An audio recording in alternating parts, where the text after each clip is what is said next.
The wind tore at the lace of my dress as if it wanted to rip a piece of my soul from me. I stood on the balcony of the grand castle, surrounded by stone towers that reached the clouds. My heart pounded like a trapped bird and tears glistened in my eyes.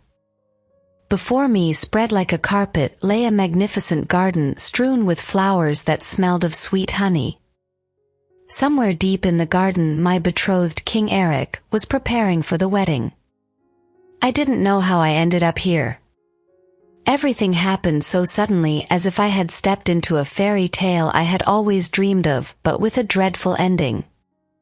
Instead of me, the gentle and quiet princess of the neighboring kingdom, they were preparing me, a rebel, a troublemaker who from childhood valued mischief more than embroidery and etiquette lessons, for marriage to Eric. It all started with a foolish mistake. My aunt, the lady-in-waiting to the queen, while preparing a letter with my portrait, accidentally mixed it up with the portrait of my older sister, Aurora. King Eric, upon seeing the portrait of a beauty with gentle eyes and a tender smile, immediately wanted to make her his wife. When the royal envoy arrived at our castle with the marriage proposal, my aunt, fearing the king's anger, hid the truth. She convinced me to pretend to be Aurora, promising that after the wedding I could live the free life I had always dreamed of. And here I stand on this balcony, in someone else's dress, with someone else's name, ready to marry a man I've never seen. But in my heart there was neither joy nor excitement, only fear and despair. I couldn't imagine how I could live in this gilded cage, playing a role that wasn't mine. Suddenly laughter from the garden reached my ears. I looked out from the balcony and saw Eric. He was walking along the alley surrounded by courtiers. The king was a true handsome man, tall, slender, with bright eyes and russet hair that gleamed in the sun. He laughed, joking with someone from the entourage, and his laughter was filled with sincerity and joy. For the first time since I arrived at this castle, I felt something akin to interest. This king was not like the stern and severe ruler I imagined. He seemed just as lively and cheerful as I was. Suddenly Eric looked up and noticed me on the balcony. He stopped and his gaze swept over my face. For a moment there was a spark between us, and I felt a blush rise to my cheeks. Eric greeted me politely, but there was restraint in his voice. He didn't mention the wedding, nor did he mention that I was pretending to be his betrothed. We simply talked like two strangers who suddenly had the chance to get acquainted. The more I spoke with Eric, the more amazed I became. He was not only handsome but also intelligent, witty, and sincere. He told me about his travels, about the battles he had fought in, about his dreams and plans for the future. I listened to him enchanted, forgetting all my fears and anxieties. Suddenly the balcony doors opened, and my aunt, my lady-in-waiting, stepped onto the threshold. Her face was flushed with excitement. "Your Majesty, King Eric," she stammered, "it's time to prepare for the ceremony." I grabbed onto the balcony railing as if afraid of falling. The ceremony. I had completely forgotten. Something needed to be done as quickly as possible. Eric, I quickly spoke, I need to change. Eric frowned. "But you're already ready," he said, surveying my dress. "Surely." I didn't let him finish.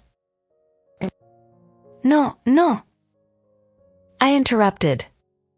"This dress, it's too big for me. And the tiara is too tight." Making up ridiculous excuses on the spot, I quickly walked into the room, my aunt closing the door behind me. "What have you done?" she whispered in horror. "The king is already suspicious." I tore off the unfamiliar dress. "It doesn't matter." I waved her off. "I can't do this anymore." "What are you going to do?" my aunt exclaimed despairingly. "You understand what will happen if he finds out the truth?" I approached the window and looked down. It wasn't too high from here. The only way out is to escape, I said firmly. And don't worry, Auntie, I can stand up for myself.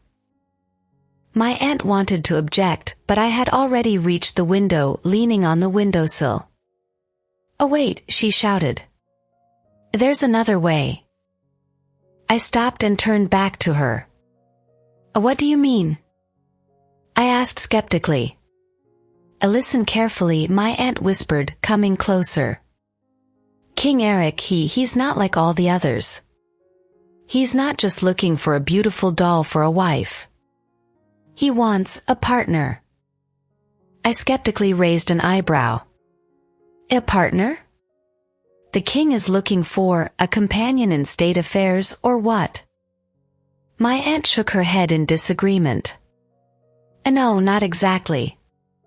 But he values intelligence and strength of character more than external beauty. He's looking for a woman who can walk beside him, not sit quietly embroidering cushions. And you think I fit this role? I asked, surprised. I'm the complete opposite of the image of the quiet princess they probably painted for him. That's exactly why, my aunt exclaimed. You're smart, brave, you have your own character. And to be honest, she lowered her voice to a whisper, the king has told me more than once that he's tired of all these boring princesses who can only gossip and drink tea. I pondered. My aunt's words planted a seed of hope in my soul. Maybe everything wasn't as hopeless as it seemed at first. Maybe I could really become a queen without betraying myself. But what should I do? I finally asked. Be yourself, my aunt replied firmly. Show him who you really are. Maybe that's what he values most. I looked at my reflection in the window. My face was streaked with tears, but there was a fire of determination in my eyes.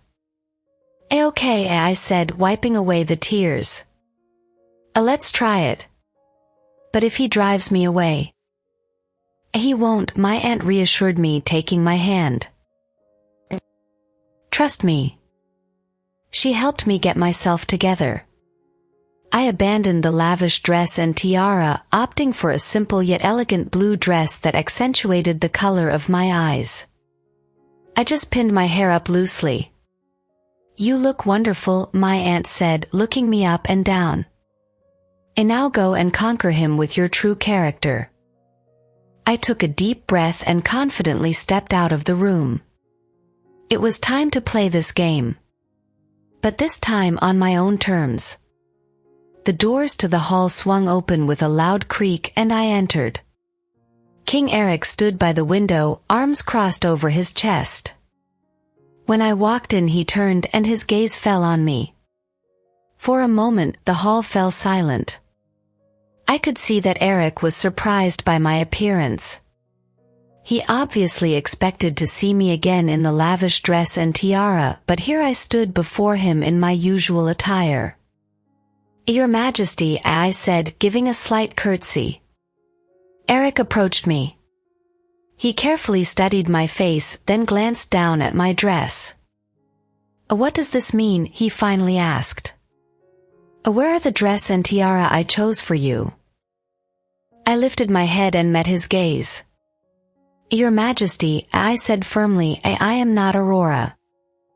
He frowned. What nonsense are you talking about? He asked sharply. I am Iskra, her sister, I continued. Due to a mistake, my portrait was sent to you instead of Aurora's. My aunt, she feared your anger and persuaded me to pretend to be her. Eric was silent, his face becoming stern. I expected anger, but instead he suddenly laughed. A mistake, huh? He said, wiping tears of laughter from his eyes. You're something else, Iskra. I couldn't tell if he was angry or, on the contrary, found it amusing. And what do you propose? He finally asked, now serious. I don't know, I confessed. I just couldn't lie anymore. And you know how to be honest, he said, a hint of respect in his voice. He paused for a moment, then continued. Iskra, tell me, would you like to be my wife? I was taken aback by his question. But, I started. No buts, he interrupted. I want to know your true thoughts. I like you, Iskra. You're brave, you're honest, you're nothing like the boring princesses I've had to meet. My heart was pounding like a bell. This king, whom I had been so afraid of, suddenly turned out to be not at all like I imagined. He valued the qualities that I had always considered my flaws.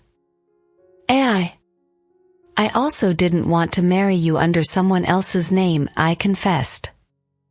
But you don't love me, he said sadly. No. I quickly replied. I don't know you well enough to love you. But you intrigue me, Eric. He smiled. Intriguing is not a bad start, he said. How about we get to know each other better? Without all the formalities and grandeur. I was surprised. Do you really want that? I asked. Very much, he answered, taking my hand. Come, let me show you my royal garden and you can tell me about yourself. And then, who knows, maybe you'll want to be Queen Iskra instead of Aurora. And so, instead of a lavish ceremony and promises of eternal love, Eric and I strolled through the royal garden and talked. We talked for hours as if making up for lost time. Eric told me about his dreams to make the kingdom more just and prosperous, about his plans for reforms and fighting corruption. I shared with him my passions, telling him about climbing trees in my childhood, about learning judo, and about my dream of someday opening a school for girls where they could learn to stand up for themselves. To my surprise, Eric didn't mock my stories. On the contrary, he admired my boldness and independence. He even suggested that I try myself in the Royal Council, dealing with issues of education and women's rights. With every word, with every glance, my fascination with Eric grew. He turned out to be not only intelligent and charismatic but also kind, fair, and incredibly understanding. At the end of our walk, Eric stopped by a small pond where golden fish swam. He took my hand and gently looked into my eyes. Iskra, he said, you have completely changed my idea of what it means to be a queen today. You're not just a beautiful woman, you're a partner I've been looking for. You're smart, strong, you're not afraid to speak your mind, and you're ready to fight for what you believe in.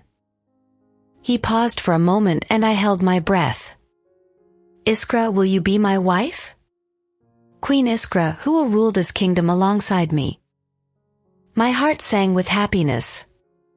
This man, whom I had been so afraid of at first, became not just a king to me, but a person with whom I wanted to walk hand in hand. Yes, Eric, I said softly. I agree. He embraced me tightly and for the first time I felt truly safe. We stood there for a long time, silently enjoying the moment. And then Eric lifted my face and kissed me gently. This kiss wasn't filled with passion, it was filled with promise, a promise of a shared journey, a promise of love that was only beginning to blossom. Our wedding was not like the lavish ceremonies everyone expected. It took place in the garden, to the birds singing and the rustle of leaves. I wore a simple white dress adorned with wildflowers, and instead of a tiara, a wreath of roses. Instead of traditional vows, we spoke to each other about our dreams and hopes for the future. And in that moment I realized that being a queen was not just about taking a place next to the king. It was about taking responsibility for the entire kingdom, walking alongside the beloved man, and building a bright future together for our people. And though my path to the crown was unconventional, I wouldn't change a thing. Because it led me to love, to true partnership, and to the opportunity to make this world a little better. Life in the royal palace turned out to be nothing like I imagined. There were no long, tedious etiquette ceremonies I had anticipated. Instead, my days were filled with learning. Eric insisted that I understand state affairs before taking on any duties. Together with the royal chancellor, I studied the kingdom's laws, the history of past reigns, and the intricacies of diplomacy. Politics turned out to be not just dull paperwork, but an exciting game of intellect, where every decision mattered greatly for the lives of thousands. To my great surprise, my judo skills came in handy too. During my studies in state governance, I often participated in political debates, where I frequently had to defend my point of view against seasoned ministers. And although they often underestimated the young queen, my perseverance and ability to find weaknesses in their arguments earned their respect. Eric was pleased to see my interest in state affairs. We often discussed politics late into the night, sitting by the fireplace. He was fascinated by my fresh perspectives and bold ideas. One of my first innovations was the school for girls. Initially, the idea faced resistance from the conservative part of the court. They believed that women needed only to manage households and raise children. But Eric supported me. He understood that educated women were strong women who could make a significant contribution to the country's development. The school quickly became popular, and soon girls from all corners of the kingdom began to attend. Later, I took on the responsibility for education as a whole. Together with progressive ministers, we developed a reform program aimed at improving the quality of education and its accessibility to all strata of society. But my life as a queen was not without danger. Once Eric and I were attacked during a walk in the royal garden. It turned out that not everyone welcomed our reforms. Some influential figures, accustomed to the old system, saw us as a threat to their position. The attackers were armed, but I didn't panic. My years of judo training paid off. I quickly subdued one of the attackers while Eric dealt with the other. From that day on, palace security was significantly strengthened. This incident brought Eric and me even closer together. We faced danger together, and I saw not only love in his eyes but also respect and admiration. He was proud of his queen, who wasn't afraid to stand her ground. Several years passed. The kingdom flourished. Education became accessible to all, women's rights were expanded, and corruption was greatly reduced. And in all this I played my part. Of course, I wasn't a perfect queen. Sometimes I made mistakes, made rash decisions, but Eric was always there to support me and help me rectify the situation. We learned to trust each other, to work together as a team. We also had two wonderful children, a girl and a boy. They were my joy and consolation. I wanted them to grow up strong, intelligent, and fair, just like their father. One sunny morning, Eric, now a little gray but still as energetic, approached me as I sat on the balcony overlooking the royal garden. The same balcony where once I stood, frightened and bewildered, not knowing what lay ahead. Now I looked at these flourishing flower beds with pride. It was my garden, my kingdom, which I built together with my beloved husband. Iskra, Eric whispered, embracing me by the shoulders. You look just the same as the day I first saw you. Just as brave, just as unstoppable. I smiled. Only now I'm also a queen, I joked.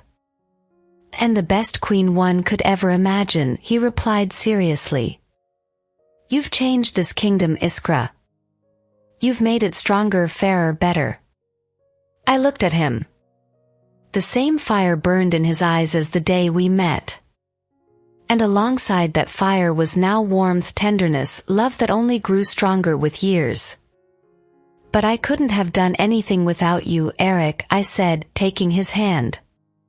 You've always been there, supporting me, believing in me. We did it together, he replied, pride in his voice. Suddenly our children rushed out of the palace. The girl with her bright eyes and determined character like mine, and the boy with his father's russet curls and cheerful smile. "Mom! Dad!" they shouted, embracing us both. Eric and I exchanged a glance. These children were our future, the continuation of our journey.